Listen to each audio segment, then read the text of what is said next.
كرة اللهب تتوسع هو عنوان الكتاب السني يلي بيحكي عن توسع الأوضاع يلي عانينا منها من فترة طويلة، لأنه بلوتون ويورانوس رح يراجعوا هالسنة معاكستهم لبعضهم وبتبلغ أوجها بشهر آذار مارس. أما بالنسبة لنبتون ساتورن وجوبيتر فكمان بشكلوا معاكسة قوية أول سنة بين كوكبين وبقاب بين كواكب ثلاثة، ما يعني أنه الوضع سيتوسع والتعصب رح يشتد واللهب يمكن يبلغ بعض الأماكن يلي بعدها لهلأ عم تنعم بفترة جيدة أو بسلام.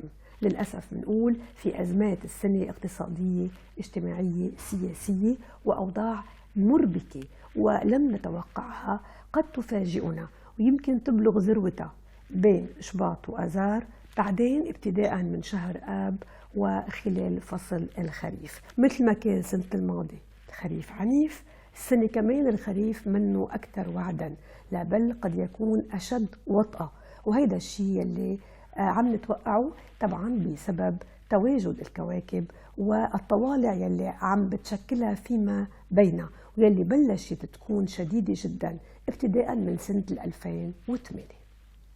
المناطق الأكثر عرضة هي الشرق الأوسط على الصعيد السلام، خاصة للأسف بدي أقول لبنان وسوريا وفلسطين وكمان العراق وبعض البلدان، حتى إنها قد تبلغ السعودية بهالسنة يلي يخشى منها من توسع الكرة مثل ما قلنا.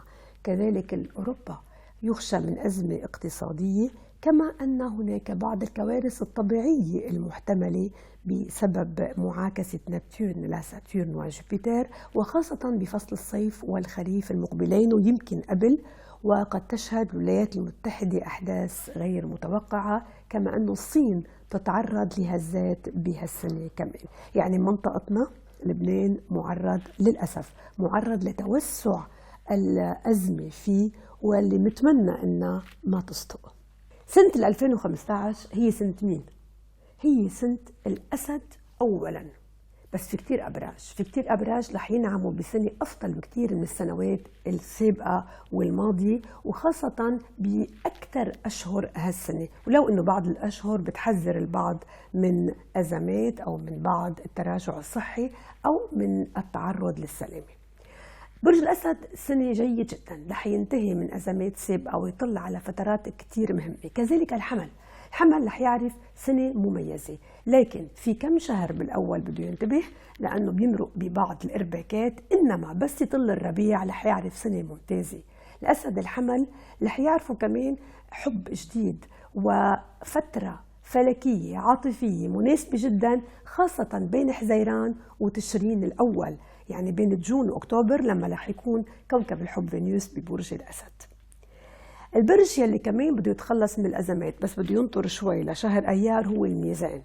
كانون الثاني كتير منيح، بعدين بيطل على شهرين ثلاثة مربكين، وبدي أقول له انتبه، ما في مزح مع هذه الأشهر اللي قد تحمل تطورات مزعجة. بعدين بتنقلب الأفلاك وبيصير الميزان مرتاح جدا لما سيحصل ابتداء من شهر أيار، بحقق أحلام إنجازات، وآخر السنة بتكون ممتازة. آخر 3 أشهر بتنقلوا إلى حلم عظيم.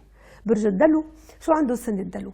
الدلو السنة عنده بعض المعاكسات أو المواجهات بأول السنة، بس وين شو خفت عن سنة الماضي، ساتورن بطل عم بيعاكسه، وبينتهي ببعض في صراعات مع بعض السلطات، بده ينتبه من صراع مع سلطة دينية أو سياسية أو حتى إدارية، بس بالآخر بيوصل إلى إنجاز وبيعرف علاقة مع الخارج مهمة وبيقوم بدور استثنائي.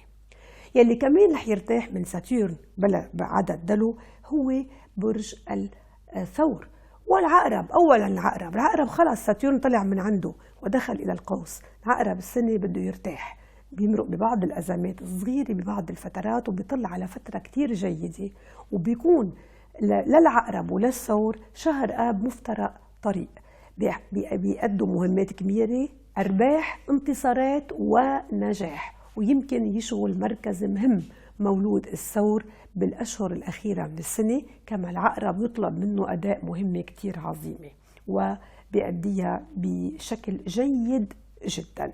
على الصعيد العاطفي كمان منيحة، لإلهم، وخاصة بالصيف. عم نلاحظ إنه الصيف عم بيكون كتير منيح لبعض الأبراج أكثر من غيرها.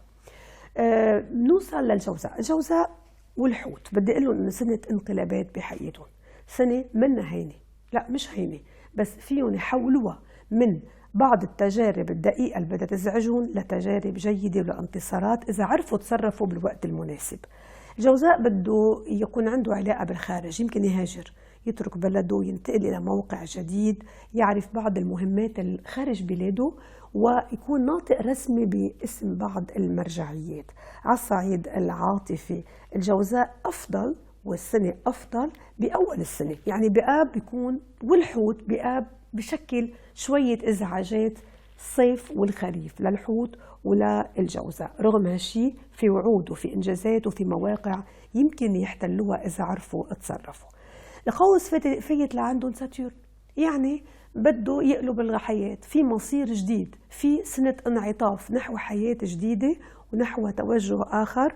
بدهم يكونوا كتير واعيين يا كل شيء عم بيعملوه، لأنه ساتيرن بيحاسب إذا كنت عم تعمل خطأ وبكافئ إذا عم تعمل صح. ممنوع الارتجال، ممنوع التسرع ولا بمشروع.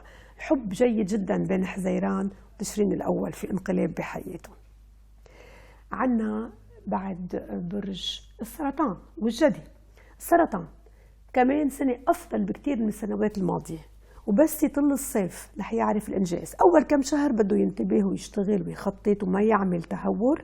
بالصيف ببلش يقطف ثمار جهوده السابقة. بيكون الصيف والخريف عنده ممتاز، وفي عندهم زواج بحياتهم كمان السنة، ويمكن قرار مفاجئ يتم بين الصيف والخريف.